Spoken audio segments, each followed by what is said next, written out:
Magluluto po tayo ng paa ng manok. At yan, inalisan ko na po sila ng mga kuko nila at pinakuluan ko po. Inalis ko rin po itong mga ganitong parang toxic sa kanilang mga paa. After ko mapakuluan, hinugasan ko po ulit sila. Ayan, para masigurado kong malinis talaga. At pinakuluan ko kasabay nitong paa ng baboy. Ayan. Dahil gagawin ko silang kare-kare at adobong Adidas. Yan, pinakuluan ko na rin ng paa ng baboy. And of course, hinugasan ko na rin po yan bago ko nilagyan ng mga timpla. At pinatulog ko po sila isang gabi para makita ko po itong mga sebong to, yung mga parang toxic na mga baboy. Ayoko po kasi ng mga ganitong parang sebo sa katawan na namumuo dito sa pinakuluan ko mabuti na pinalambot na baboy. Ayan. Makikita nyo, ang dami po nilang mga hindi na kailangan sa loob ng ating katawan. At syempre, ito rin pong manok or paa ng manok. Inalisan ko rin po ito ng mga namumuong mantika niya. Kumbaga, yan ang pinaka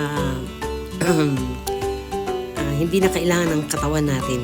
Yan yung namumuo na parang kolesterol at hindi ko makuha ng spatula ko. Kaya itong kutsara na lang, mas mabuti pa. O, yan.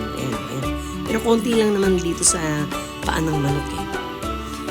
At eto na po, after na maalisan ko ng ganitong maraming parang sebo ng pagpapakulo, ginisa ko na po siya. Ginawa ko na po siyang kare-kare. At eto na po, ayan o. May lasa na po yan. Nilagyan ko po siya ng turmeric and ano yun? Paprika. At para matikman ko, naglaga po ako ng talong.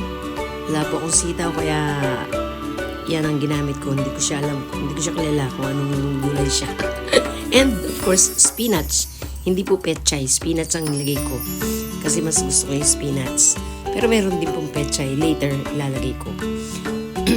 Titikman ko lang po kasi ang part nitong niluto ko. At meron na po yung lasa yung mga gulay. Nilagyan ko rin po siya ng dashi.